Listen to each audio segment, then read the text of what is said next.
Hello guys, అసలు AP deputy CM Pavan Kalyan గారికి security లేకపోతే ఇంకా మనలాంటి కామన్ పీపుల్ పరిస్థితి ఏంటి?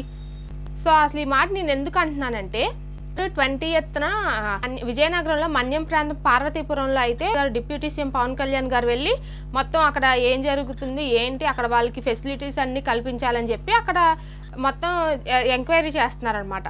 అప్పుడు పవన్ కళ్యాణ్ గారికి సెక్యూరిటీ కల్పించడానికి పోలీసులు వాళ్ళందరూ వెళ్ళారనమాట. పెద్ద అధికారులు వెళ్ళారు, చిన్న అధికారులు వెళ్ళారు, కొంతమంది చుట్టుపక్కల వాళ్ళు కూడా వెళ్ళారనమాట.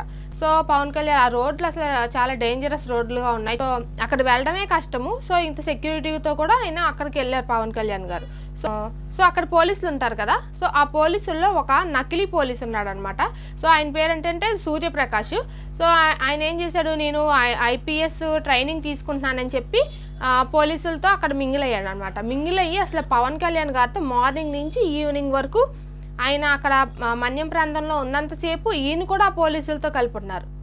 ఎంతలా నటించాడంటే ఈయన అసలు అక్కడ ఉన్న పోలీసులకి ఎవరికి కూడా డౌట్ కూడా రాలేదు. ఎందుకంటే ఎక్స్పీరియన్స్ ఏం చేసేవాడంటే అంతకు ముందు కూడా ఇలాగే విజయనగరంలో కొంచెం షాప్స్ ఉంటాయి, గోల్డ్ షాపులు ఇవన్నీ ఉంటాయి కదా. సో అప్పుడు ఆ పోలీసు గెటప్ వేసుకుని వాళ్ళందరినీ బెదిరించి వాళ్ళ దగ్గర డబ్బులు లాగడం ఇవన్నీ కూడా చేసేవాడంట. ఎక్స్పీరియన్స్ ఎక్కడ పోద్ది? ఆ ఎక్స్పీరియన్స్ ఇక్కడ పోలీసుల దగ్గర చూపించాడు. ఇప్పుడు పవన్ కళ్యాణ్ గారికి ఏదన్నా అయితే ఏం అవ్వలేదు కాబట్టి సరిపోయింది, ఏమన్నా అయితే సో ఈయన ఏం చేశాడంటే పోలీసులతో ఎంత నాగ్గా బిహేవ్ చేశాడంటే నిజంగానే పోలీస్ అన్నట్టు బిల్డప్ ఇచ్చేశాడనమాట అక్కడ. సో వీళ్ళేమో సెక్యూరిటీ పర్పస్ నిజంగానే నిజమైన పోలీస్ అనుకుని వీళ్ళు ఆయనతో మింగిల్ అయ్యారు. సో అలా చెక్ చేసుకోకపోతే ఇలాంటి పరిస్థితులు ముందు ఎదురవుతాయి. పోలీసులు ఇక్కడ నుంచి అయితే చాలా జాగ్రత్తగా ఉంటారు, దాంట్లో నో డౌట్ అనమాట. అక్కడ నిజంగా ఏం జరగలేదు కాబట్టి హ్యాపీ అంతా. సో తర్వాత పోలీస్ వాళ్ళకి తర్వాత డౌట్ వచ్చింది అనమాట. వచ్చిన తర్వాత అప్పుడు తెలిసింది ఆయన అంతకు ముందు కూడా ఇలా చేశాడు, పోలీస్ గెటప్లు వేసుకుని ఇప్పుడు కూడా ఇలా చేస్తున్నాడు. సో ఆ ఏరియాలో ఉన్న వాళ్ళని ఎంక్వైరీ చేస్తే వాళ్ళందరితో చెప్పేది ఏంటంటే నేను ఆల్రెడీ ట్రైనింగ్ తీసుకుంటున్నాను, ఇదిగో నీ ఫోటోలు కూడా అని చెప్పి పోలీస్ గెటప్ వేసుకుని ఫోటోలు అవి దిగి ఉన్నాడు కదా.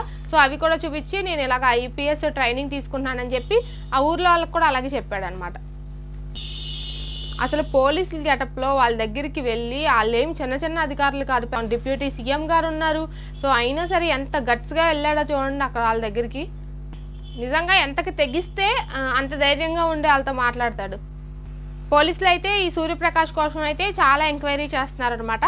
సో తొందరలోనైతే పట్టుకుంటారు, చాలా తొందరగా పట్టేసుకుంటారు, దాంట్లో నో డౌట్. సో ఇప్పుడు ఇది అయ్యింది కాబట్టి ఇంకొకసారి ఇలా మిస్టేక్ అవ్వకుండా అయితే ఖచ్చితంగా చూసుకుంటారనమాట. సుమంత్ అంటున్నారు పవన్ కళ్యాణ్ మీద కుట్ర చేసి కావాలని ఇన్ని పంపించారని. సో అది కూడా అయ్యి ఉండొచ్చు. ఎందుకంటే మార్నింగ్ నుంచి ఈవినింగ్ వరకు అంత గట్స్తో వెళ్ళి ఆ పోలీసు వాళ్ళతో మీటింగ్లు ఫోటోలు ఇవన్నీ చేశారంటే నిజంగా ఎంత గట్స్ ఉండాలి.